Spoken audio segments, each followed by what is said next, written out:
alone on campus.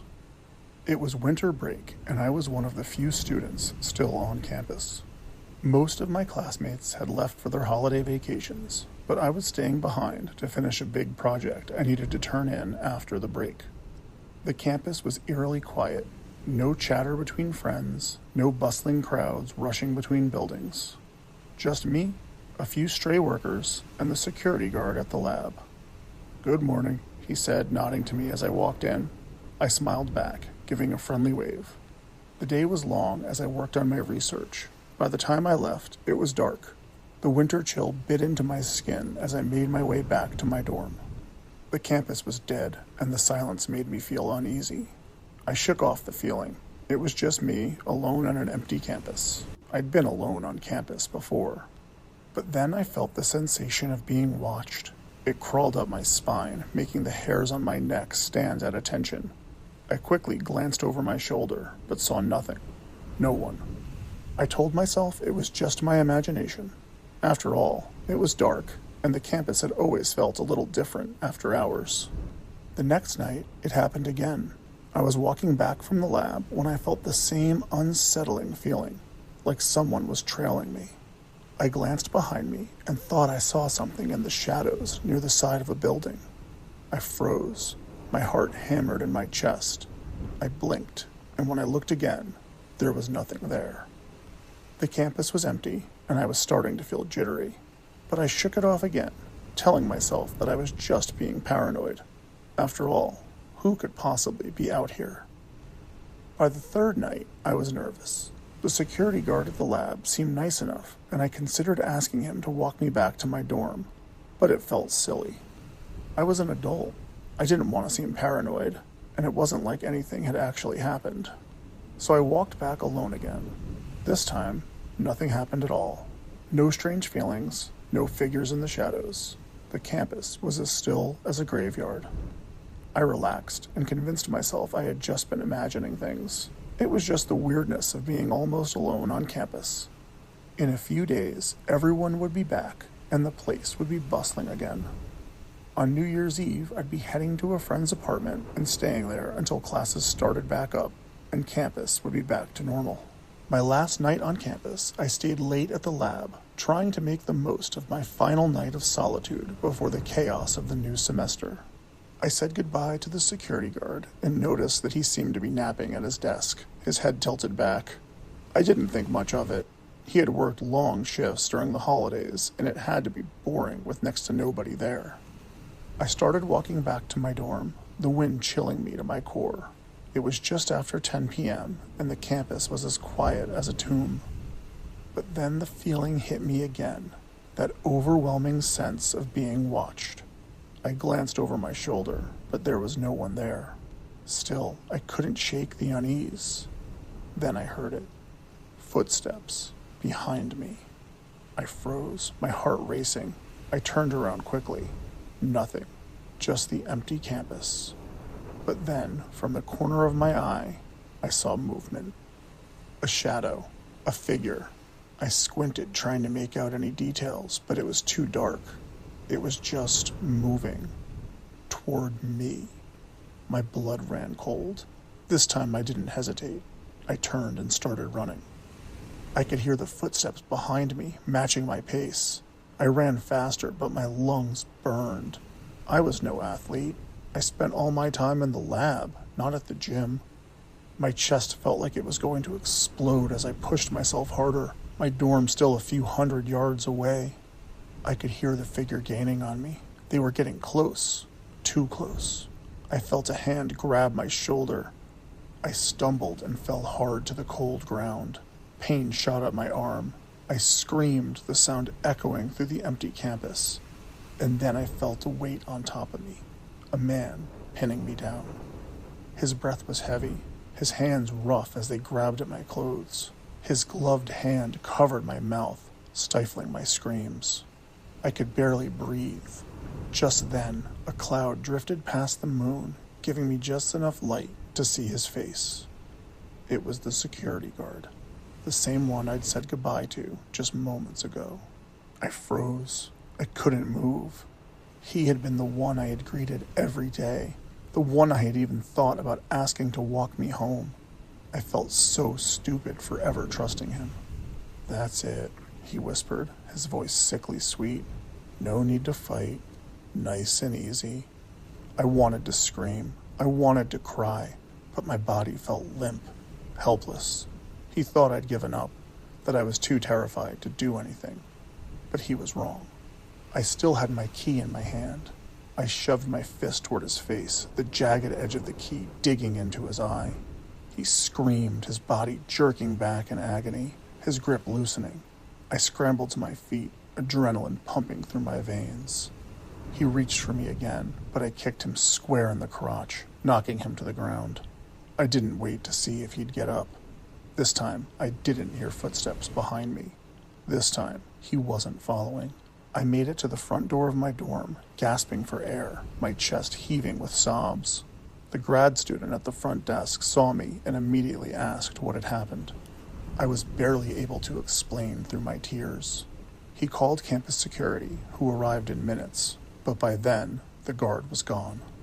They contacted the city police, and less than an hour later, they found him at a nearby urgent care center, his face swollen and bloodied from my key. I never felt safe on campus again. Even after the rest of the students returned, even after the guard was convicted, I couldn't shake the memory of the man I had once trusted, the man who had been supposed to protect us, but instead had been a predator, using his position to get closer to vulnerable students. After his arrest, 3 other women came forward with their own stories, ranging from harassment to outright assault. I don't know how many others there might have been, but I know one thing for sure. I'll never unconditionally trust any authority figure again. Not on campus, not anywhere. Beneath the snow. It was the kind of snowstorm that felt like nature had decided to remind us who was in charge. Right after Christmas, the temperature dropped like a rock, and we got hit with a blizzard that dumped 3 feet of snow on our quiet town. It wasn't just snow, though. It turned to ice and freezing rain on top, turning the world into a slick, icy wasteland. It was the kind of snowstorm you hear about on the news, but never think will actually hit your neighborhood. Where I live, we're used to snow, but this was a huge mess, even for us. The power went out for hours. My dad and I spent the whole day shoveling out our driveway and walk, and plows were going by repeatedly, scraping the roads down as best they could. After 2 days of digging, the town finally started reopening. My parents were heading back to work, but there was one thing that kept nagging at my dad. It was about Mr. Jenkins, the older man who lived a few houses down. He hadn't shoveled his driveway, his walkway, or even his sidewalk. It wasn't like him. Mr. Jenkins was in his late 60s, and after his wife died a few years ago, he'd pretty much kept to himself. But he wasn't someone to leave his driveway unshoveled. "Why don't you go give him a hand this morning? Clear his walkway and driveway a bit," my dad said over breakfast before heading for work. That's a big job for one person, and he's not a young man anymore. I wasn't exactly excited about the idea. Shoveling someone else's driveway wasn't my idea of fun, especially on my winter break. But my dad didn't ask me to do stuff like that often, and I'd have felt like a real jerk if I said no. So I bundled up after breakfast, grabbed my shovel, and trudged over to Mr. Jenkins' place. The snow was thick, the air biting at my face. I started shoveling the sidewalk first because he could get fined for leaving it covered, especially with the icy slush weighing it down. As I worked, I glanced up toward his front door and saw that it was cracked open. Not wide open, just slightly ajar. It was odd, but I figured he must have just forgotten to close it all the way. I shoveled my way up his front walk toward the door. After clearing off the steps, I approached the house, shovel in hand, and knocked on the door. "Mr. Jenkins, it's Brett from across the street. I'm shoveling your walkway and driveway, okay?" No answer. I rang the bell. Still nothing. I felt a bit uneasy, but I didn't want to just walk away without checking, so I stuck my head inside and called out, "Mr. Jenkins? Hello? I'm shoveling your walk." Silence. I was really starting to feel uncomfortable, but there was no way I was going to just walk into his house. I decided that I would finish up the driveway, then I'd call my dad and let him know what was going on. I began working on the driveway, but it wasn't easy.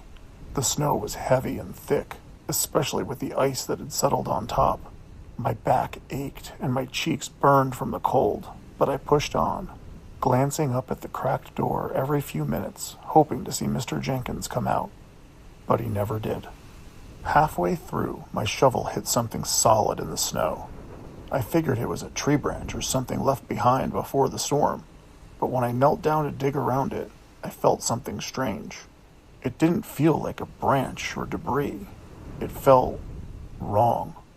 I brushed more snow away, my pulse quickening as a shape started to emerge.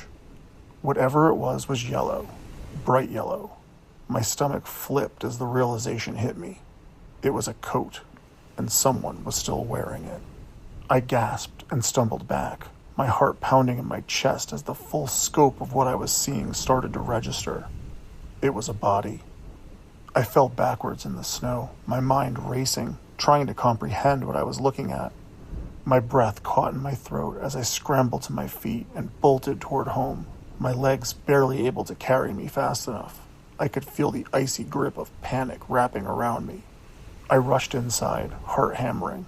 I dialed my dad as quickly as I could, barely able to explain through my heavy breathing. My dad's tone was serious. "Call the police, Brett. I'm on my way home. Do it now." The police arrived soon after, and when they confirmed the body was Mr. Jenkins, I felt a wave of guilt and shock crash over me. He had been dressed for the storm. His coat, snow pants, boots, hat, gloves. Next to him in the snow was a small container of rock salt. The police believed that Mr. Jenkins had gone out to salt the driveway early in the storm, maybe to make things easier once the snow settled. They theorized that he had slipped on the ice, hit his head on the ground, and was knocked unconscious. The snow had fallen fast and thick, covering him completely before anyone noticed, and he hadn't been found until now. The cause of death was listed as hypothermia. The police told us that he had likely never regained consciousness, so he didn't suffer much. That explained why the door had been left open. He was planning to go right back inside after salting the driveway, but he never got the chance. Instead, he died just feet from his front door, cold and alone. The Ski Lodge. My junior year of college, I went skiing over winter break with my best friend Luke, his girlfriend Emily, and my girlfriend Sarah. We were at a beautiful resort up in the Pocono Mountains, but the conditions weren't great. The snow was slushy from warm temperatures and recent rain, so skiing wasn't much fun at all. We were all hanging out in the cabin, nursing our bruises from the day before, and trying to figure out what to do next. Then Luke brought up a legend I had never heard about. "Have you guys heard about the haunted lodge?" he asked, his voice barely louder than the crackling fire. We all looked at him. "What?" I asked. "There's supposed to be this abandoned ski lodge about 10 miles from here," Luke explained. "People say it's haunted, some local legend or whatever. I read about it online before we came. Apparently it was shut down years ago after a bunch of weird stuff started happening." "Like what?" Emily asked, her eyes wide. "People say that the last owners went missing. There's supposed to be occult symbols all over the place, and some folks have claimed to hear chanting at night. You guys want to check it out?" I could tell Emily was already nervous over the idea, and Sarah didn't seem thrilled either. But me and Luke, well, we were always up for an adventure. I shrugged, glancing at the girls. "I say we go for it," I said, grinning. "What's the worst that could happen?" The drive to the lodge wasn't long, but the trees and snow seemed to envelop us. The girls were already complaining about how remote it felt and how creepy it seemed. But me and Luke were excited. As we got closer to the spot where the lodge was supposed to be, we saw a rusty, dilapidated gate with a no trespassing sign hanging from it. Someone had already cut the lock, though, and the gate creaked open when we pushed it. We exchanged nervous but excited glances before getting back in the car and going forward. A bit further on, the snow covering the dirt roadway grew too thick for Luke's car, so we all got out and looked around. "It's up there," Luke said, pointing. The lodge wasn't much further, hidden in part by tall, leafless trees. It looked exactly like something out of a horror movie. Broken windows, a sagging roof, the kind of place that seemed to have been abandoned for decades. "Are we really doing this?" Sarah asked, hesitating. "I'll go first," Luke said, and without waiting for anyone else, he stepped up to the front door and shoved it open. The inside was even creepier. The air smelled musty, and the wood floors creaked under our feet. Strange symbols were indeed carved into the walls. There were piles of old photographs scattered around, most of them blurred and faded, showing strange-looking people standing in front of the lodge. Some of the faces were scratched out. Other pictures showed dead animals inside stone circles. "Okay, I'm out," Emily said, grabbing Sarah's arm. "This place is messed up." But Luke and I, well, we were determined to explore. We made our way up the rickety stairs to the second floor. As we ascended, we noticed more symbols on the walls, similar to the ones downstairs. It was like they were following us. My stomach twisted with unease, but I didn't want to show it.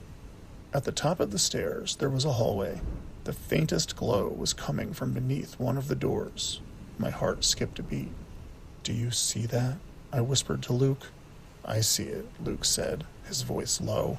"Let's check it out." I wanted to leave. My gut was telling me to get out of there, but Luke was already pushing the door open. It creaked loud enough to send a shiver through me. The room was mostly empty, but there, at the far end, was an altar. It looked ancient, made of stone, worn and weathered. Strange foreign letters were carved into the surface. But what made my blood freeze wasn't the letters. It was the two candles sitting on either side of the altar. They were lit. "Someone's been here recently," I said, my voice shaking. But what I was really thinking was that they might still be there. Luke didn't respond, but I could see the color drain from his face. He backed out of the room quickly, and I followed suit. But just as we reached the door, Luke tripped on the uneven floor. He tumbled down the stairs, landing with a sickening crack. "Ah, my ankle!" he winced, groaning in pain. I rushed down after him, helping him up as best I could. His ankle was already swelling, and we could barely get him to stand. I called for the girls to help. We didn't have much of a choice. Luke couldn't walk on his own, so we half-carried him through the snow, dragging him back to the car. It would turn out that Luke had broken his ankle. We told our families and friends back at school that he did it skiing. Everyone believed it without question. None of us ever said anything about going to the old lodge or what we saw there. We wouldn't have known how to explain it to anyone that didn't see it with us. A few days later, we were back at home at our apartment. Luke and I were sitting on the couch, drinking a couple of beers while watching college football. The pain from his ankle had faded, but there was still something lingering in the air, like we weren't quite alone. I suddenly remembered the symbols on the altar. "Hey, Luke," I said, breaking the silence. "Those letters on the altar, did you recognize them? They were weird." Luke stared at the TV, but I could see his face go pale again. He opened his mouth to speak, but then hesitated. Finally, he turned to me, his voice a little shakier than normal. "It was Latin," Luke said. "It said mors tua, vita mea." I frowned. "What does that mean?" Luke's eyes locked with mine, and for a brief moment I could see fear in them, the same fear I had felt back at the lodge. "It means," he said, his voice tight, "your death, my life." A cold wave of terror hit me all at once. I realized with a sickening clarity that whatever we had disturbed in that lodge hadn't been just a random set of symbols. It had been a warning that we weren't supposed to be there. I've had trouble sleeping ever since, wondering if we've woken something darker than we could ever understand. The van in the snow. I'll never forget what happened the December when I was 12. It was right after Christmas, and my friends and I were out in the vacant field behind my neighborhood, playing football in the snow. It was the kind of snow you could dive into, soft and deep enough to make landing feel like a pillow. We didn't care about the cold. It was Christmas break. All we wanted was to play outside, tackle each other in the snow while slipping and sliding all over the place. Nothing could ruin it. Well, almost nothing. After a while, we noticed movement in the tree line at the edge of the field. At first, it was just a flicker that I caught out of the corner of my eye. I glanced over, squinting, but it wasn't anything obvious. We were too busy trying to score touchdowns, so we ignored it. But then it happened again, this time more distinct. Something was definitely moving out there, right on the edge of the trees. I wasn't sure, but it looked like a person. The snow was thick and the trees were thicker, and whoever, or whatever, was out there was staying just out of sight, creeping along the edge of the woods like they were trying not to be seen. I'm not gonna lie, we were all starting to get freaked out, but we didn't want to admit it to each other, so we just kept playing, our eyes occasionally darting to the tree line.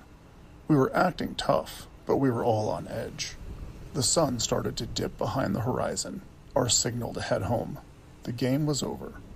I walked most of the way home with Joey, my best friend. We were talking about the weird movements in the trees, trying to brush it off as if it was nothing, but the truth is, we couldn't stop thinking about it. "What's that guy doing?" Joey asked suddenly, gesturing behind us. I glanced back and saw a blue van. It was slowly trailing us, moving behind us at a crawl. We were already kind of paranoid after what happened out on the field. Now this? The van wasn't speeding up, and it wasn't slowing down. It was just there, like it was following us. Joey and I exchanged a nervous glance, but we didn't say anything. After all, it could be just a coincidence, right? Eventually, the van pulled over and parked in front of a house. We both exhaled, trying to act normal, and we kept walking, even though we both still felt like we were being watched. When we reached Joey's house, we said goodbye, and I continued on my way. My house was just a few blocks away, but as soon as I turned the corner, I heard a car behind me. I didn't look back at first. I just moved to the side of the road to let it pass like any other day. But it didn't pass. When I finally looked back, my stomach dropped. There it was again, the blue van. It was creeping behind me, moving at a snail's pace, like it was waiting for something. I didn't know who was driving it or why they were following me, but I knew I had to get away. My heart was pounding and my mind was screaming at me to run. So I did. I took off as fast as I could, not stopping until I was safely inside my house. I slammed the door behind me, locked it, and peeked out the window. The van slowly cruised past my house, moving at a pace that made my blood run cold. It didn't stop, though. It kept going. I was scared, but for some reason I didn't tell my parents. Looking back, I know that was dumb. I should have told them. But at the time, I was afraid they'd think I was overreacting. Or worse, that they'd tell me I couldn't go out and play with my friends anymore. So I ignored it and tried to have as normal a night as possible. The next day, my parents went back to work, but I still had a few days off from school. I was allowed to stay home alone, and I wasn't going to let the memory of the van ruin my break. Around 10 o'clock, I got up and had some cereal. Then I bundled up to meet Joey for another day spent out in the snow. I grabbed my football and stepped out the front door, but when I got into the yard, I froze. There it was again, the van. My heart started racing the second I saw it. It was parked 3 houses down, not far from my own. Was it the same van? I couldn't be sure. Don't most blue vans look the same? But I knew something didn't feel right. I turned and went straight back inside. I peeked out the living room window, trying to stay calm, and saw someone get out of the van. They were wearing a winter parka zipped all the way up with a big hood pulled over their head so you could barely see their face. They started walking toward my house. My heart skipped a beat. I ran to the door and made sure it was locked and deadbolted. I could hear footsteps getting closer, coming up the steps, and then a knock on the front door. "Hello?" A raspy voice called from the other side. "I'm with the power company. I need to come in and read your meter." I froze. I wasn't stupid. I knew that was a lie. The man knocked again, this time louder. Then he rang the doorbell several times. After a moment, the doorknob started to jiggle, and the banging started louder than before. He was trying to force his way in. That was it. I couldn't stay. For the second time in as many days, my fight or flight response was 100% flight. I slipped through the kitchen and snuck out the back door. I sprinted through my backyard and climbed the fence into the neighbor's yard, trying not to make a sound. I didn't know who else to turn to, so I rang Mr. Carter's doorbell over and over.